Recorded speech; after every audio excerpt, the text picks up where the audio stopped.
Pada siang hari ini, Senin 21 Juli 2025, saya, Prabowo Subianto, Presiden Republik Indonesia, meluncurkan kelembagaan 80.000 koperasi desa dan kelurahan Merah Putih.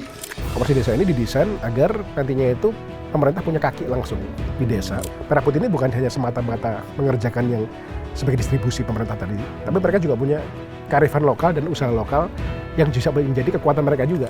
Nanti itu pemerintah pusat minta bahwa kepala desa ini harus memberikan surat untuk bisa memberikan hak pemerintah pusat. Seandainya nanti satu dan lain hal misalnya terjadi kegagalan, pemerintah pusat bisa menggunakan dana desa daripada masyarakat desa, bahwa mereka punya collective effort, mempunyai usaha bersama, tapi juga ada collective responsibility juga. Kalau terjadi kegagalan seperti apa? Ya kita mengedukasi juga masyarakat desa untuk mempunyai usaha bersama dengan konsep kooperasi ini yang dimiliki desa. Kalau untung dibagi, kalau ada kegagalan juga ditanggung bersama. Kita juga tidak mengunderestimate kemampuan masyarakat desa dalam berusaha kan. Nah, tinggal dibikin ini jadi masif.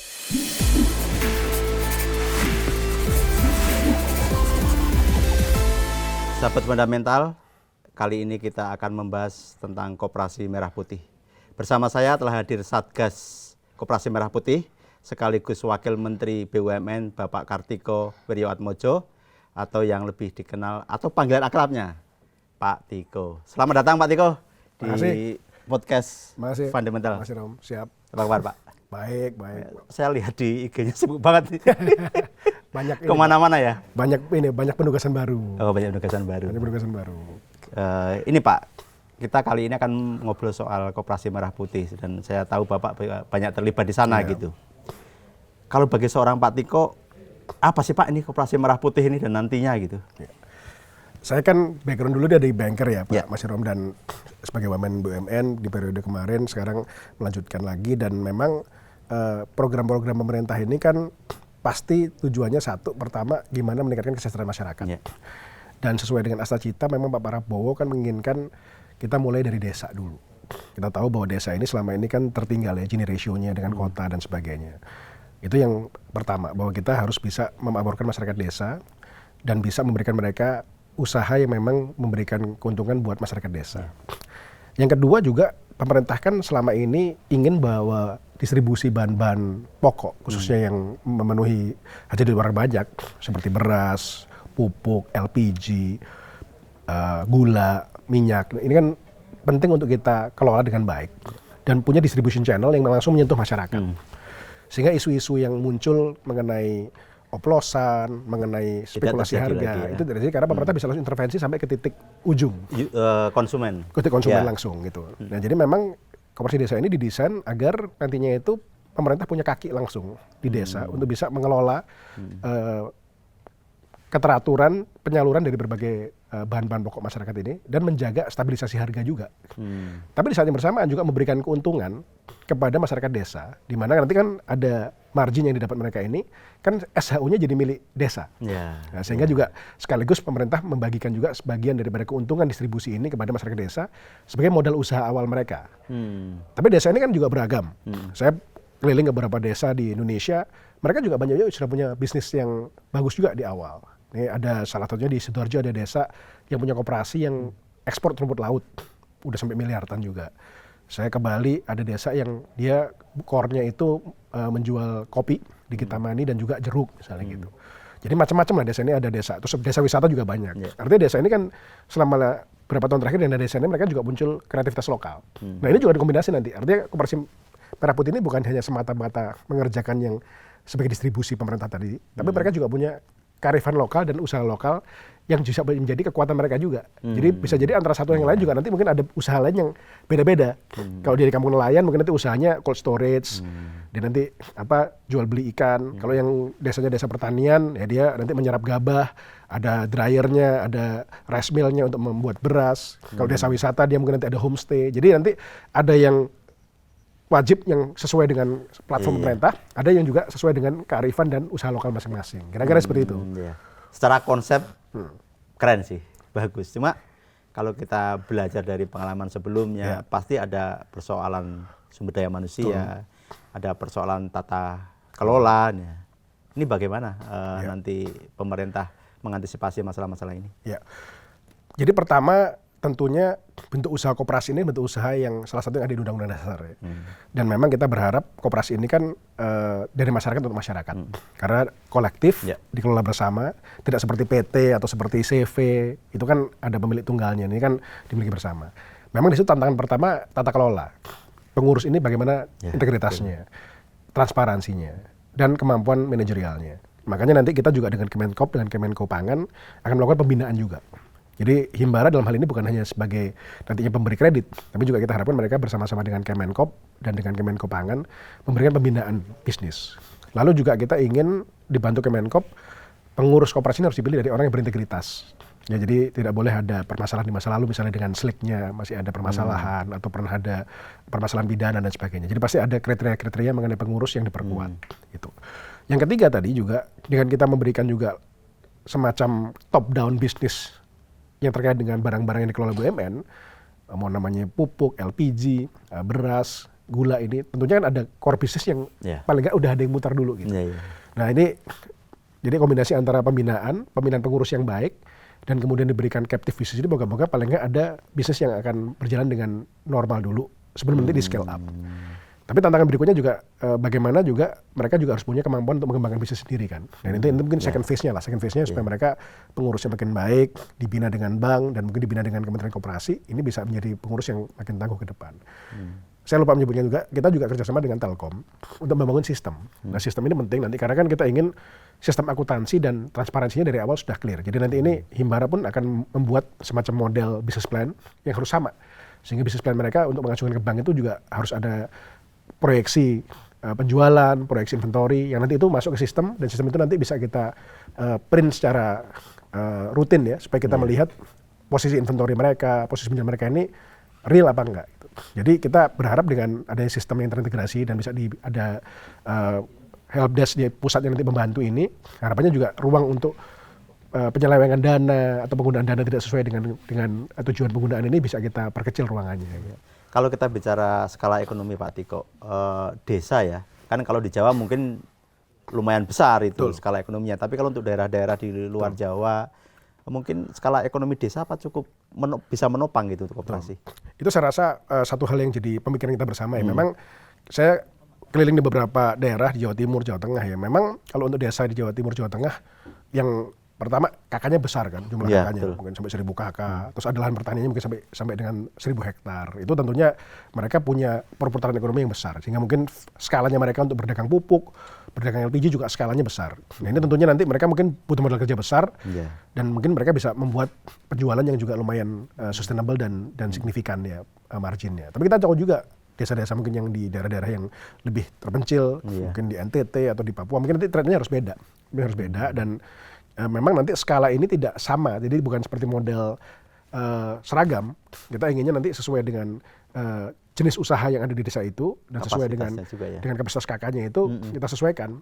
Jadi itu nanti akan kita ada tiringnya, sehingga nanti bank juga akan memilih tentunya yang desa yang dengan skala yang memang besar, dan mungkin untuk desa-desa yang skalanya kecil mungkin nanti akan bisa kita kombinasikan misalnya berapa desa itu jadi satu ekosistem gitu ya. Karena mungkin kalau untuk jualan tadi pupuk, beras atau gula, kalau kakaknya cuma sedikit kan tentunya kan skopnya kan kecil. Mungkin bisa di scale up dengan melayani sekian desa. Itu lagi kita lihat alternatif bisnis model yang ke depan. Saya juga membaca pemberitaan terakhir bahwa dimungkinkan untuk melakukan pinjaman hingga 3 miliar per koperasi. Kalau kita bicara 81 koperasi, nilainya besar sekali gitu. Berarti sekitar berapa itu? 240 triliun gitu. Itu seperti apa jelasnya gitu Pak Tiko? Ya, jadi ini memang pemikiran yang berjalan terus kan. Jadi setelah kita, kan ini sebenarnya ada dua kebutuhan. Pertama kebutuhan capex-nya kan. Capex ini kan untuk gedung, atau dia mungkin beli cold storage atau truk atau kendaraan lain gitu ya. Kemudian ada OPEX-nya untuk working capital, permodalan mereka untuk berdagang kan. Nah, ini memang kita akan sesuaikan. Tentunya kan kita ingin bahwa kapasitas pembayaran mereka nanti dari sales-nya itu cukup untuk bayar kreditnya kan, jangan sampai nanti ini tidak cukup kan. Nah ini nanti tugas bank juga membina untuk memastikan kebutuhan mereka apa sih. Misalnya dia udah punya gedung nih, udah ada gedung sekarang, udah ada gedung koperasi atau gedung ruang serbaguna di desa misalnya gitu. Tidak harus bangun baru juga mungkin. Mungkin cukup merenovasi gedung yang lama ini, mungkin dibikin supaya lebih cantik dengan mungkin kayak fasadnya kayak Indomaret atau seperti apa gitu ya. Tapi tidak harus kemudian bangun baru sama sekali, sehingga mungkin dengan capex mungkin 200 juta mungkin sudah bisa bagus misalnya gitu. Nah yang kita fokuskan nanti kan OPEX-nya untuk yang working capital-nya. Jadi modal kerja mereka untuk, oh dia butuh tabung gasnya berapa, misalnya 500 tabung gas, oh dia mau dagang pupuk 20 ton, nah, itu kita hitung kan. Jadi misalnya nanti 200 juta untuk renovasi, misalnya untuk modal kerja 300 juta, 500 juta. Jadi plafon 3 miliar tadi tidak serta-merta diberikan. Oh iya. Harus ada rencana batas kerja maksimal itu ya. Maksimal. Dan kemarin juga ada diskusi dengan Menko Pangan, Menteri Koperasi juga, Menteri Desa dan Menteri Koperasi juga, bahwa desa kan punya kapasitas dana desa. Nah harapannya itu juga kan ini kan 6 tahun, Mbak. 6 tahun ini harapannya kita memberikan parameter global aja, misalnya dana desanya 1 miliar, kan 30% itu kan 300 juta misalnya gitu. Kali 6 tahun 1,8. Jadi mungkin kalau dana desa 1 miliar, mungkin dia minjamnya jangan sampai di atas 1,8 lah. Sehingga tidak lebih dari 30% dari kapasitas dana desa bulanannya, tahunannya gitu misalnya gitu. Nanti kita lagi bikin beberapa parameter lah, supaya juga plafon maksimal ini disesuaikan satu dengan kapasitas dana desanya. Kalau dana desanya 1 miliar atau dana desanya 2 miliar tentunya beda kan, skala kemampuannya dia kan. Dan yang kedua disesuaikan juga dengan potensi bisnisnya. Jadi 3 miliar ini tentunya plafon maksimal untuk desa yang memang besar dan dana desanya besar dan punya volume bisnis besar gitu kan. Nanti untuk desa yang kecil dan volume bisnis kecil ya tentunya akan disesuaikan. Jadi itu lebih kepada global plafon aja dulu gitu.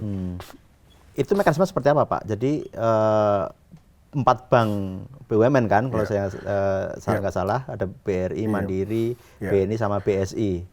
Itu nanti modelnya seperti apa? Ya, jadi ini nanti ini nanti single model. Jadi semua bank akan ikuti model yang sama lah. Jadi kita lagi minta bank ini membangun bisnis model yang nanti ditawarkan ini sama. Jadi nanti mereka harus mempunyai format business plan, sehingga nanti koperasi ini pengurusnya harus mengisi business plan yang sudah template-nya udah kita susun ini kan. Jadi kan nanti mereka mengusulkan nih, satu tadi capex, mereka mau beli apa? Misalnya mau renovasi bangunan, terus mereka butuh misalnya kendaraan, apakah itu misalnya Grand Max atau Elf gitu kan misalnya gitu. Terus nanti misalnya mereka punya areal pertanian padi luas, mungkin mereka butuh dryer, pengering untuk mengeringkan gabah misalnya gitu. Nah itu kita lihat kan usulan capex seperti apa. Nah itu kita assess sesuai nggak dengan kapasitas desa itu.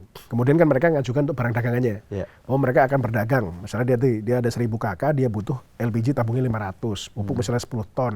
Dia beras mungkin butuh stok 50 ton misalnya gitu. Nah itu kan nanti mereka ngajukan kan Pak. Nah dengan ngajukan tadi kita lihat dari pengajuan mereka itu kita lihat dengan skala desanya dan kemampuan mereka untuk mengenerate salesnya itu ini make sense apa enggak. Jadi bank juga punya hak juga untuk mengkoreksi juga seandainya dianggap usulannya ini terlalu berlebihan gitu. Ini sudah kita sampaikan dalam berbagai kesempatan, saya dengan Pak Zulhas dan beberapa menteri juga kan keliling dengan sosialisasi kepala desa, kita sampaikan bahwa 3 miliar itu plafon total dan nanti mereka harus menyusun ini bisnis plan ini. Nah, bisnis plan ini nanti masing-masing bank nanti kan akan mengeses, tapi formatnya kita samakan.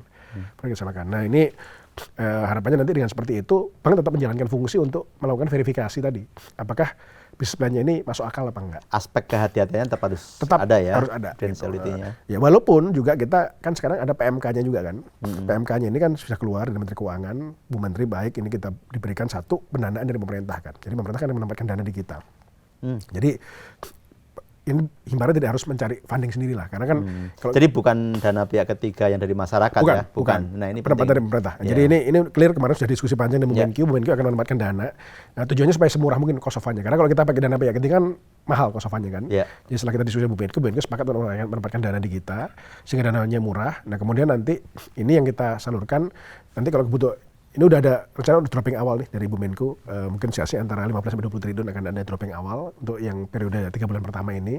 Nanti kalau kita butuh lebih nanti di droppingnya sesuai dengan kebutuhan masing-masing bank. Jadi nanti banknya berapa kebutuhannya akan di dropping, dan itu memang one on one, tidak di leverage. Jadi memang benar-benar one on one difunding oleh likuiditas dari pemerintah. Jadi itu di PMK-nya sedang kita selesaikan, yang PMK pendanaannya.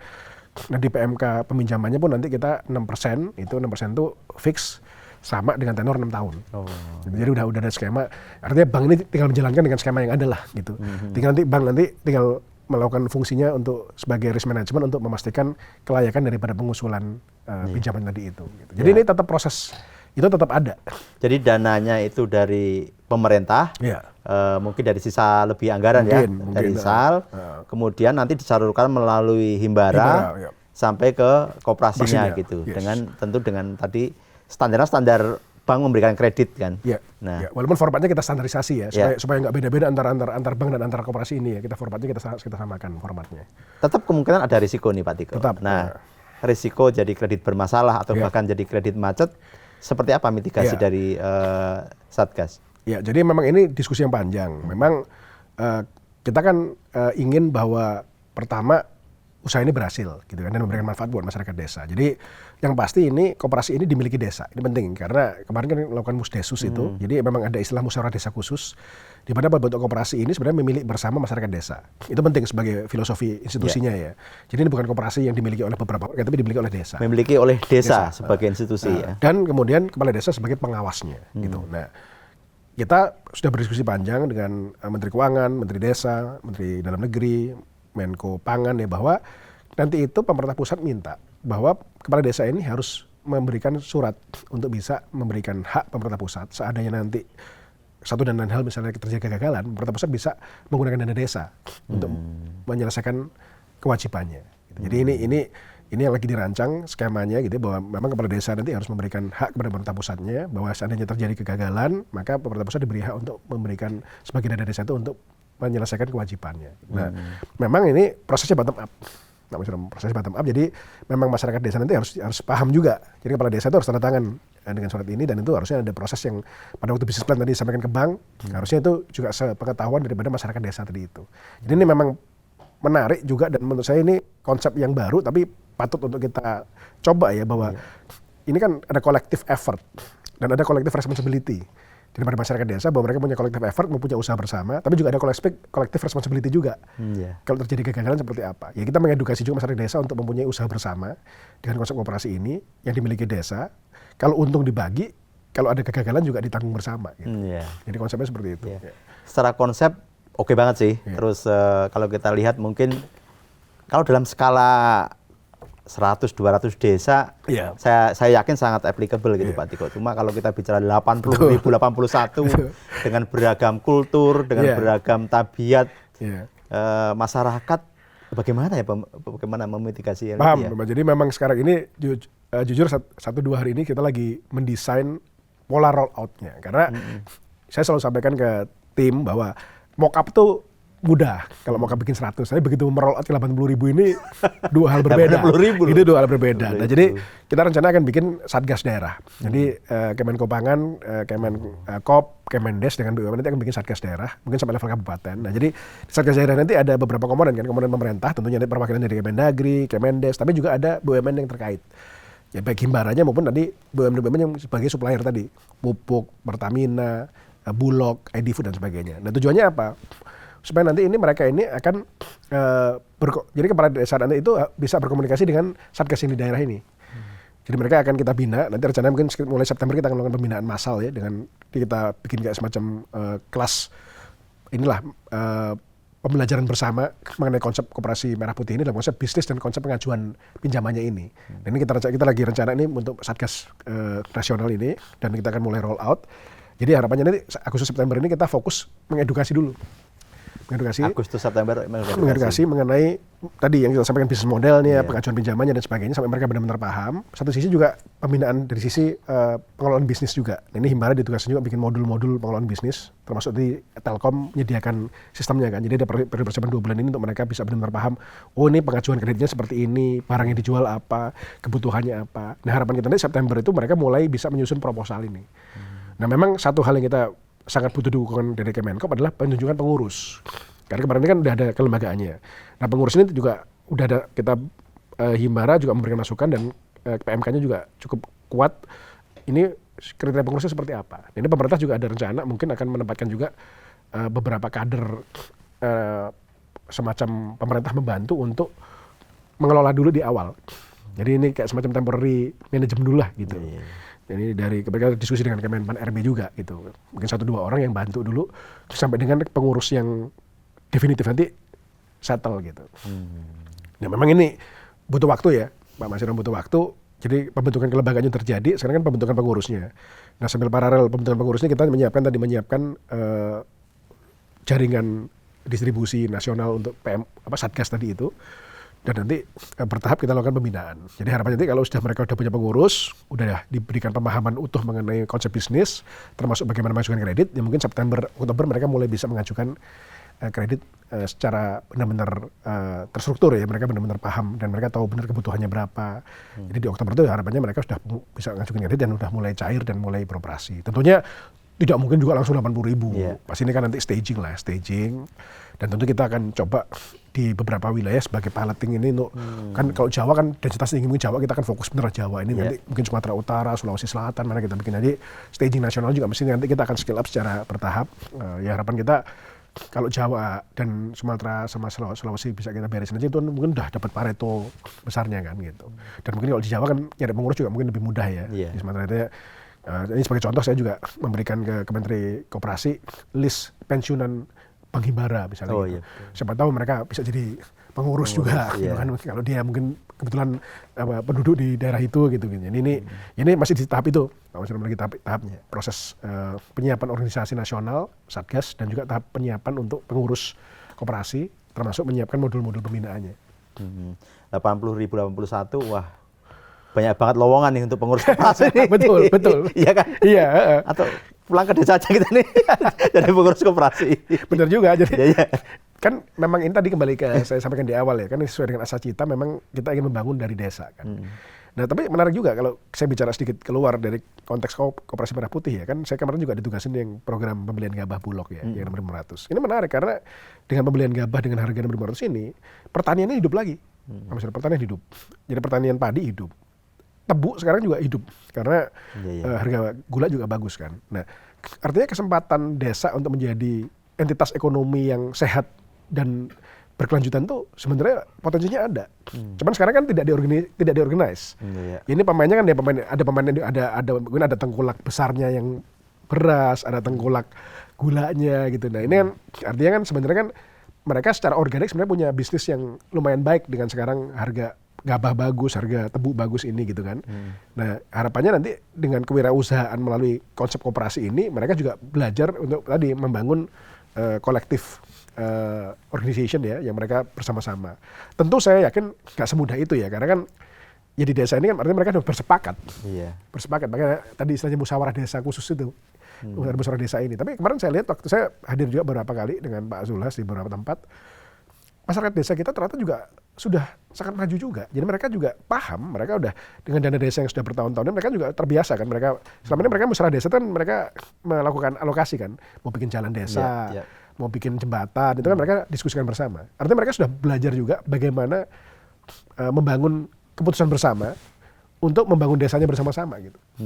Jadi ini sebenarnya kan bagus untuk mengedukasi masyarakat desa bahwa mereka harus punya juga visi juga di desanya ini. Mereka mau menjadikan desa mereka ini desa apa? Tadi desa wisata, desa penghasil ikan, desa penghasil rumput laut apa itu. Nah ini jadi kalau ini berhasil jadi ini bukan hanya program ekonomi, jadi program sosial juga gitu loh. Jadi kalau secara sosial berhasil, ini kan berarti kita nanti punya orang-orang desa yang punya visi bisnis gitu. Dan punya kemampuan mengelola bisnis yang benar-benar bottom up gitu. Harapannya kan itu gitu, secara sosial juga ada transformasi dari sebenarnya kemampuan masyarakat desa untuk membangun bisnis bersama. Ya Pak Tiko, kita bicara 80.081 gitu. Semua kan berhasil Pak, yakin? Ya kami kan lama di bank ya Pak Maisuram, jadi namanya semua upaya untuk membangkitkan ekonomi rakyat, mau program KUR, program Mekar di PNM, pasti ada success rate-nya gitu. Nah, kalau kita bisa telaten dalam membangun tadi pembinaannya, pemilihan pengurusnya, kemudian membangun sistem dan memberikan bisnis yang sustainable, ya insya Allah sukses rate-nya bisa baik. Tapi kalau dibilang gagal sama sukses, pasti ada yang sukses ada yang gagal. Dan tinggal bagaimana kita meningkatkan sukses rate-nya setinggi mungkin. Dan itu tadi yang paling penting pemilihan pengurus dan pembinaan tadi itu. Makanya kita kerja dengan erat dengan Kemenko Pangan dan Kemenkop memastikan bahwa pemilihan pengurus dan pembangunan sistemnya ini benar-benar berjalan, termasuk pembinaannya. Jadi itu kunci sekali Pak, kunci sekali. Jadi kita nggak mau juga, kita sepakat semua di Satgas, dari Pak Menko, Pak Menkop, Mendes, semua sepakat juga jangan sampai program ini gagal gitu. Karena sudah sering kan kita ada program yang terkait koperasi ini yang tidak terlalu berhasil. Nah ini kita ingin kali ini benar-benar kita kerjakan dengan rapi dan dengan teliti, dengan telaten supaya berhasil. Faktor yang paling krusial juga tadi kan masalah sosial ya, dengan kultur masyarakat tadi, bagaimana masyarakat ini usaha bersama, dimiliki bersama oleh desa dan mereka bersama-sama membangun bisnis bersama dan bertanggung jawab bersama. Ini memang penting sekali untuk dipahami bahwa ini collective effortnya ini penting untuk mereka pun juga saling support di desa gitu. Dan nanti yang jadi quote unquote mesin awal ya kan bisnis yang dari distribusi barang pemerintah dulu ini. Iya. Sehingga Relatif dia lebih aman harusnya. dia tidak mulai dengan nol gitu. Iya. Udah dikasih di feeding dulu dengan bisnis-bisnis tadi kan LPG, pupuk, beras, minyak, sehingga dia paling nggak ada bisnis awal ini yang bisa menjadi putarannya dia ada dulu lah gitu. Tapi harapannya nanti setelah tahun 2 tahun dia pelan-pelan akan muncul usaha-usaha lainnya juga gitu. Jadi dengan faktor-faktor tadi itu kok saya cukup optimis sukses rate-nya bisa lebih baik ya. Suksesnya bisa lebih baik. Lebih baik itu berapa persen tuh? Ya, nanti sambil jalan kita lihat. Kan harus dilaksanakan dulu. Iya. Dulu baru kita bisa lihat. Tapi saya paham tantangannya nggak mudah, mudah.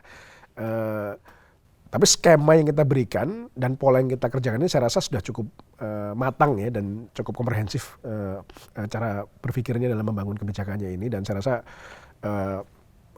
visi Pak Presiden bahwa masyarakat desa ini harus punya bisnis yang sustainable sehingga memberikan sisa hasil usaha buat masyarakat, tapi juga menjadi kepanjangan tangan dari pemerintah untuk mengelola distribusi bahan pokok dan menjaga stabilisasi harga. Saya rasa ini ide yang sangat bagus dan applicable, Pak. Iya. Tinggal mengawal implementasinya dengan sangat ketat dan cermat sih. Pak, kalau kita bicara dampak Koperasi Merah Putih terhadap perekonomian nih, apakah ini juga jadi shortcut gitu untuk 8% gitu? Jadi tadi kan saya sampaikan, Mbak, jadi memang menarik ya bahwa orang sering lupa bahwa desa ini punya potensi besar kan. Jadi saya sampaikan mengenai desa-desa yang menjadi penghasil gabah, penghasil tebu, penghasil kopi, penghasil ikan. Ini kan kalau kita lihat di luar negeri, seperti di Belanda itu kan koperasi susu kan besar sekali. Betul. Di Italia juga koperasi besar. Ya. Jadi negara-negara Eropa itu banyak yang punya koperasi besar. Dan dengan usaha yang kemarin di BUMDes pun kita juga lihat. Kebetulan di Himbara seperti di BRI itu ada program Desa Brilian. Jadi itu membina desa. Dan itu saya pernah kunjungi salah satunya di Trawas, itu ada namanya Desa Ketapang Rame. Itu dia punya usaha homestay sama wisata gitu. Itu bisa SHU-nya setahun 2 miliar, Pak. Wah. Lumayan. Satu desa itu? Satu desa. Satu desa 2 miliar ya? Jadi artinya kita juga tidak mengunderestimate kemampuan masyarakat desa dalam berusaha kan. Nah tinggal dibikin ini jadi masif. Nah kemarin kalau kita contoh, waktu kita lakukan operasi pasar dengan Bulog, membeli gabah 6.500 itu kan pertumbuhan ekonomi first quarter kan dari pertanian kan 11%. Iya. Artinya dengan satu program peningkatan pembelian gabah Bulog Langsung itu berdampak. dampak ekonomi ke pertanian 11% pertumbuhan, Pak. Jadi artinya intervensi seperti ini selama bisa sustainable dan bisa tepat sasaran, harusnya ada daya ungkitnya ya ke ekonomi gitu ya. Tapi terus terang untuk mengkuantifisir saya belum bisa mengkuantifisir ya. Tapi selama dikelola dengan baik dan memang ada value add ekonomi tadi, saya rasa dalam jangka menengah impact-nya pasti ada. Ya tadi saya waktu menyampaikan tadi mengenai Bulog, saya juga kaget waktu itu kita mengerjakan program pembelian gabah itu kita nggak terlalu berpikir mengenai impact ekonomi, tapi begitu lihat pertumbuhan ekonomi sektor pertanian 11% kaget juga gitu. Ternyata program ini lumayan daya ungkitnya lumayan tinggi ya. Nah kita selama ini selalu bicara resources kan, komoditas, ya kan, nikel, batu bara, sawit. Ya. Kita bicara mengenai perumahan dan real estate di perkotaan. Kita lupa dengan potensi desa kita dalam membangun potensi ekonomi tadi itu gitu. Kalau kita bicara tadi Pak, kembali ke soal pengurus gitu, nanti yang akan menjadi penilai atau merekrut pengurusnya siapa gitu?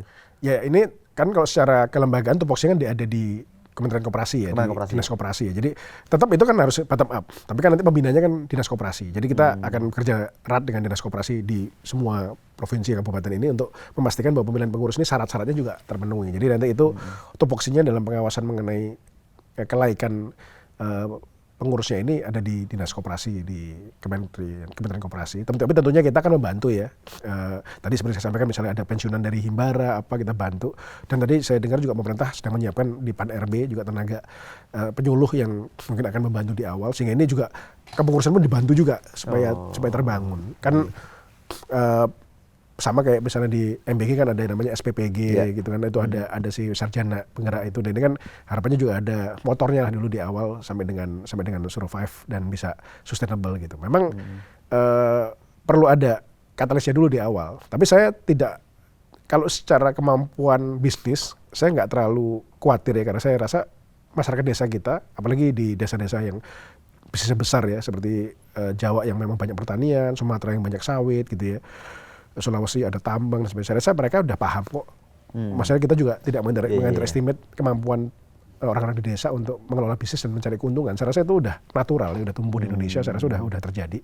Yang lebih penting sebenarnya masalah integritas dan transparansi kan. Ini yang selama ini menjadi masalah kan, karena sering ada fraudnya kan.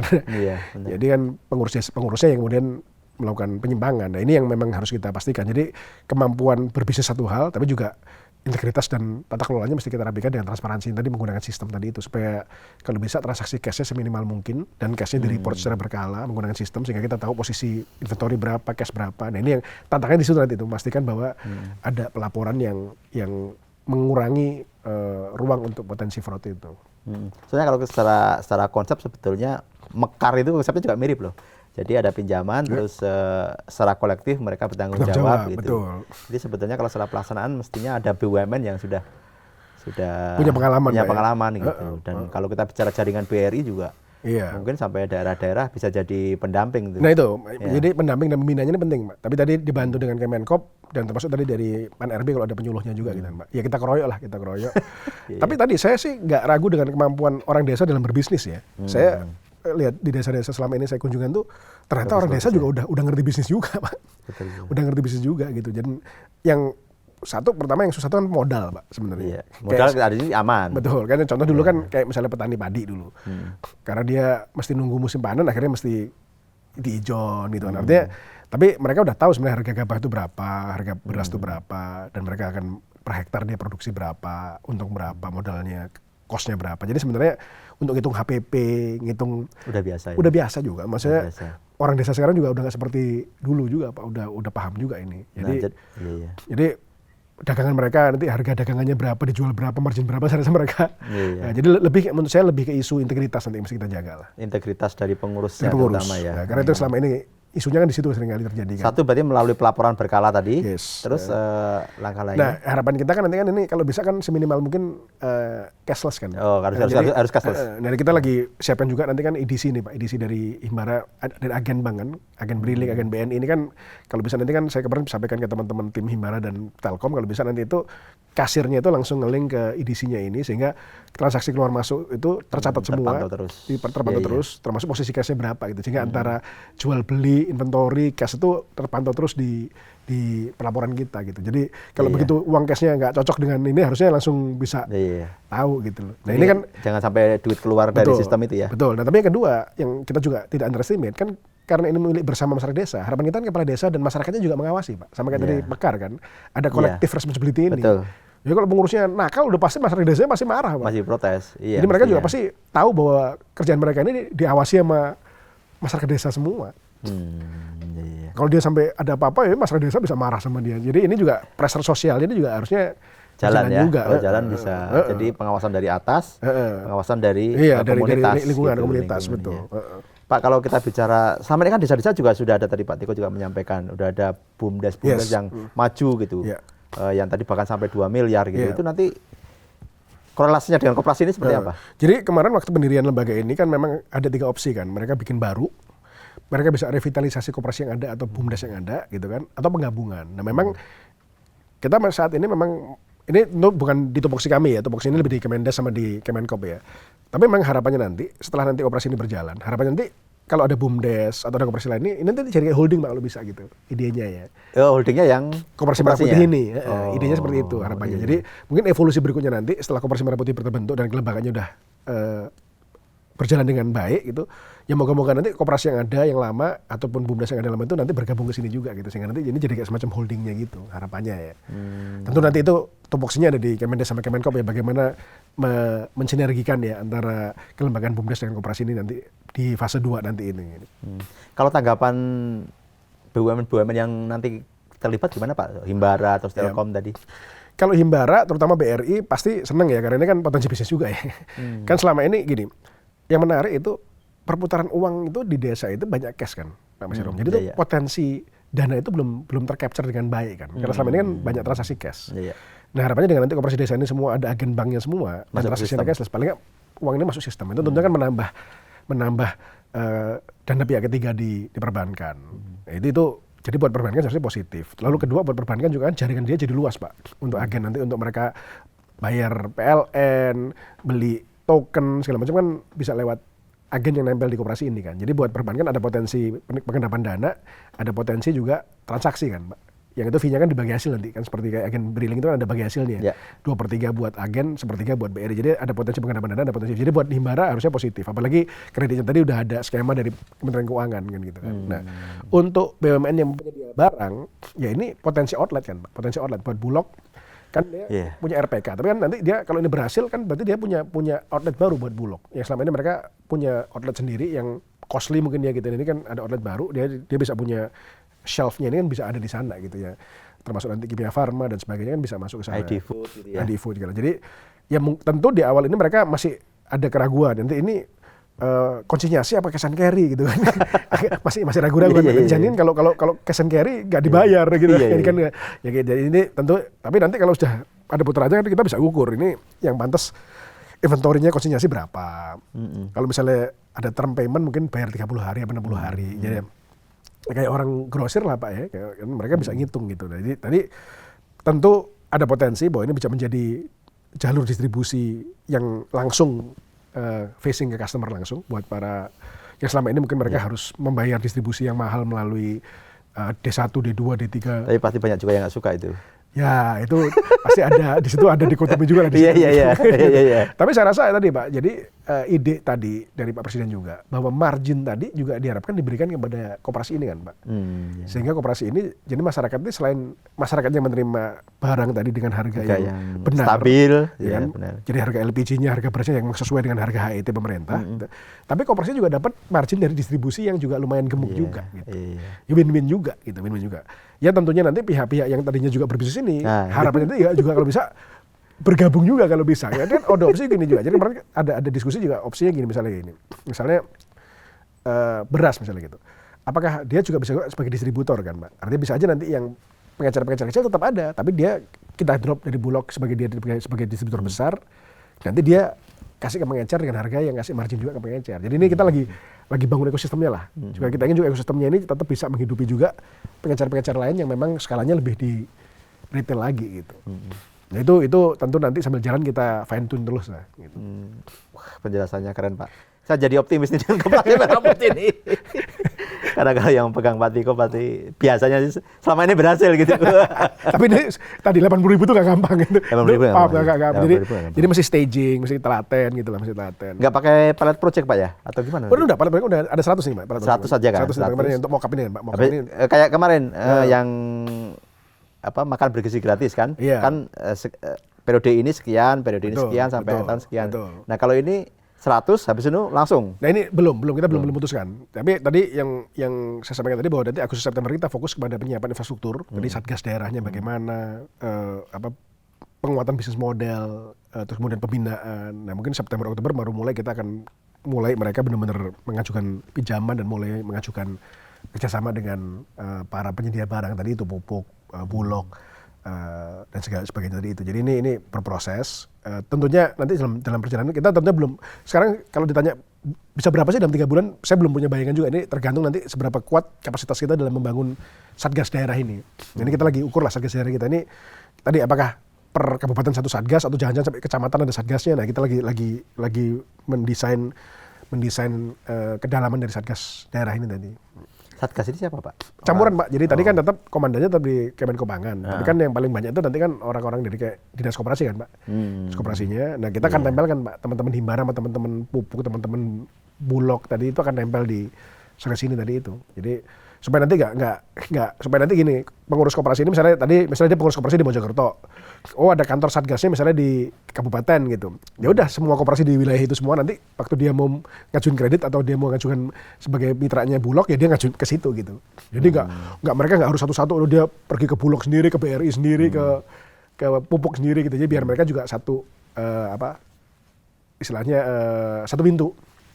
Jadi satu pintu itu mereka bisa langsung dapat pelayanan. Jadi kalau satgas ini bisa kita bangun jaringannya rapi dan semua komponen yang akan dimasukkan ada di satgas ini, mungkin efektivitas roll out-nya bisa lebih kencang gitu. Kalau Pak Tiko ini nih, ekspektasi kira-kira prosesnya selesai berapa? 80.081 ini bisa jalan Ya. Kalau saya pribadi sih mungkin sampai akhir tahun ini kalau bisa sekitar gini, kalau operasional 80.000 mungkin bisa cepat ya operasional ya. Operasionalnya mereka belum beroperasi. Tapi sampai mencapai skala bisnis yang sustainable mungkin butuh 2-3 tahun kan. 2-3 tahun. 2-3 tahun baru benar-benar sustainable. Untuk beroperasi, untuk berdagang langsung saya rasa bisa cepat.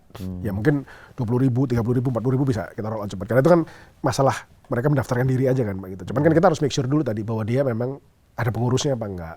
Apakah mereka udah siap nggak untuk mengajukan business plan? Terus apakah kepala desanya sudah juga paham bahwa ini tadi ada collective responsibility itu. Nah, ini sosialisasi di awal penting. Jadi kalau kita bisa percepat sosialisasi dan pembinaan tadi itu, ya untuk startupnya mungkin 80.000 itu butuh 2-3 bulan, 4 bulan ini harusnya bisa kita lakukan masif. 4 bulan ya.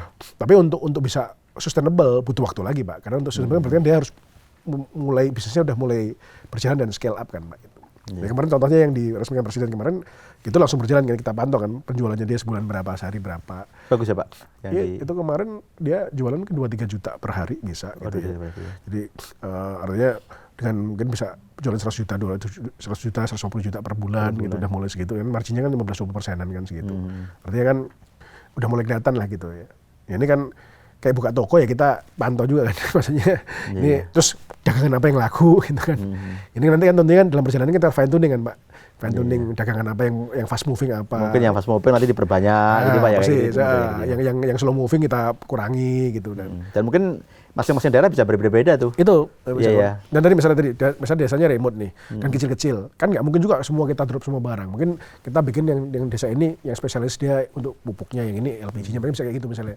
Tergantung jarak sama jumlah penduduknya kan. Tapi tadi itu memang ketekunan dan keteladanan kita waktu roll out ini Pak, supaya karena yang pasti nggak bisa satu model. Iya. Kalau satu model nanti pasti akan bahaya karena mungkin jadi over capacity juga gitu. Jadi memang harus benar-benar ditelatenin per desanya. Nah ini ya nanti Satgas ini penting untuk punya keteladanan tadi itu menolak ini. Tadi kita membuka ini Pak Tiko, membuka pertanyaan di sosial media dari netizen. Ini ada pertanyaan masuk nih Pak. Kita milih aja. Iya boleh jangan. Pertanyaan dari Instagram Ribu Kucuy. Program Kopdes Merah Putih anggarannya ratusan triliun, sementara pengelolaan koperasinya belum bisa dipastikan kapasitas dan kapabilitasnya. Sebenarnya sama sih dengan tadi ya. Bagaimana memastikan ke depan tidak akan terjadi mismanagement, kebocoran, dan fraud ke depannya? Ya tadi saya rasa 3 faktor tadi kan Pak. Pertama pemilihan pengurus, itu nomor 1 dulu pemilihan pengurus. Jadi makanya dengan Dinas Koperasi dan Himbar ini kita bantu juga supaya pengurus ini ada syarat-syarat lah ya. Mereka tidak pernah melakukan tindakan pidana, seleknya bersih dan sebagainya. Supaya kita paling nggak integritasnya kita ada parameternya.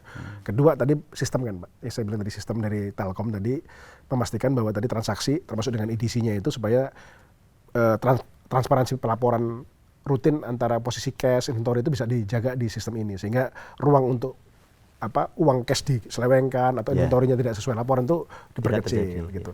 Yang ketiga social pressure tadi Pak, bahwa ini adalah collective responsibility kan tadi seperti Mekar bahwa ini tanggung jawab bersama, kalau rugi ditanggung bersama. Jadi pasti social control dari masyarakat juga ya, kalau mereka fraud ini pasti mereka harus lari keluar dari desa itu Pak.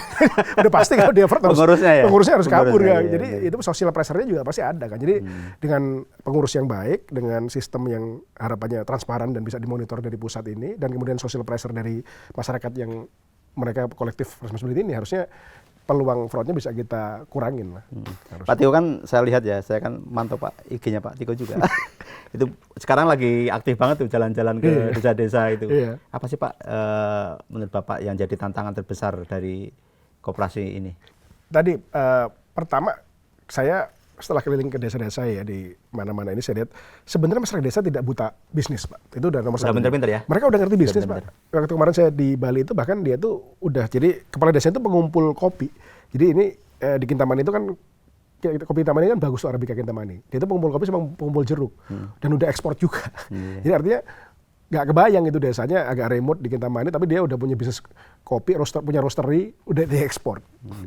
Ya kalau di Jawa yang tadi saya di Ijen kopi juga, tapi yang beras, yang tebu itu kan juga bagus-bagus di Jatiroto itu tebu itu penghasilannya bisa sampai dengan 5-10 juta per bulan petaninya. Nah, tapi artinya apa? Entrepreneurship di desa itu sebenarnya sudah ada. Tapi tantangannya bagaimana mengorganize supaya ini jadi kolektif dan kemudian di-share hasilnya. Karena kalau tidak memang nanti pasti ada 1-2 orang yang jadi dominan di situ gitu. Ya, ya. Nah sehingga nanti desa ini tidak pertama tidak bisa tumbuh dengan lebih besar, yang kedua pembagiannya juga tidak merata. Gitu. Iya. Nah ini intervensi ini harapannya kan tadi potensi bisnisnya bisa dikembangkan dengan struktur kelembagaan yang lebih formal. Tentunya ini kan peran desa jadi penting ya, peran desanya juga penting juga. Mereka harus jadi pembina yang baik gitu.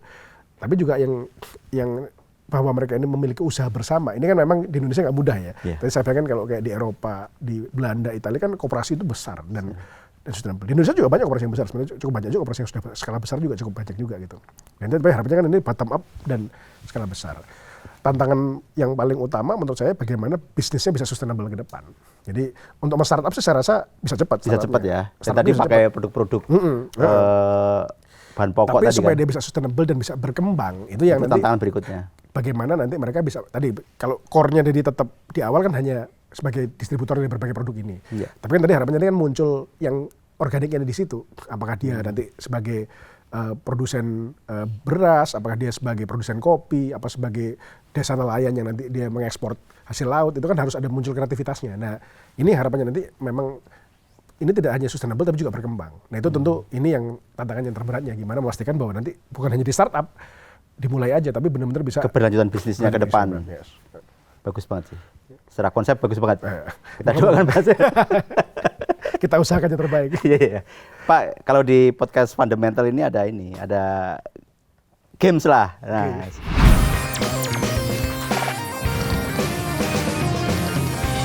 kita tanya nih Pak Tiko. Pak Tiko pilih investasi pasar modal atau properti? Wah, pertanyaan susah sekarang nih. Pasar modal juga lah. Kalau jangka panjang properti lah. Properti? Jangka panjang properti. Tapi saya juga pegang pasar modal juga. Jadi tergantung. Tapi sekarang pasar modal kan defensif, fundamentals. Yeah, yeah. Kalau pasar modal sekarang masih ngomongnya karena kan lagi situasi seperti sekarang pasti pegangnya kan saham-saham fundamentals kan. Yeah. Tapi kalau untuk jangka panjang tetap properti sih. Komut mestinya pasti pegang saham itu dong. Ya pasti ada. tapi kan sekarang kan lagi defensif stok semua. Iya, iya. Dalam negeri atau luar negeri? Dalam negeri. Dalam negeri. Pilih rapat pagi singkat atau rapat sore mendalam? Rapat sore mendalam. Rapat sore mendalam? Nah, saya nggak terlalu suka rapat pagi-pagi. Oh iya, belum bangun jangan-jangan? Kalau pagi-pagi lebih baik ini apa, ngasih arahan aja, ngasih arahan. Karena pengalaman saya kalau rapat ini kan apa panjang-panjang, Pak. Apalagi rapat di pemerintah itu bisa 2 jam gitu ya gitu. Jadi lebih pilih sore ya, Pak? Lebih rapat sore. Iya, iya, iya. Nonton YouTube atau dengerin podcast? Dengan Spotify aja, Spotify. Oh, podcast ya. Spotify. Iya. Jawabannya beda. Pilih pensiun di desa atau di kota? Kota. Kota ya? Orang kota, nggak bisa di kota. Kota tapi yang bernuansa desa.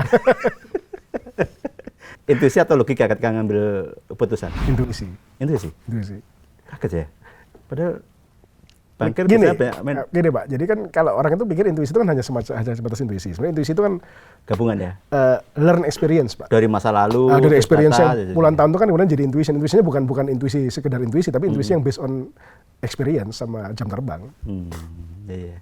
Superman atau super team? Super team. Super team. Sepeda atau lari? Nge-gym sih saya sebenarnya. Nge-gym ya? Tapi sepeda aja mendingan lah. Lebih pilih sepeda? Nggak terlalu suka lari. Iya, Pak. Oke Pak, terima kasih. Satu pertanyaan terakhir Pak. Ya. Koperasi Merah Putih, statement Bapak, 2 kata. 2 kata Pak ya. Desa maju. Keren. Sip, asik. Masih. Terima kasih Pak. Masih. Terima kasih banyak. Masih. Demikian tadi Sobat Fundamental, bincang kita dengan Pak Tiko terkait Koperasi Merah Putih. Tentu kita berharap Koperasi Merah Putih bisa sukses menjadi akselerator perekonomian di desa dan nantinya bagi perekonomian nasional secara keseluruhan. Saya Mas Sirom, pamit undur diri.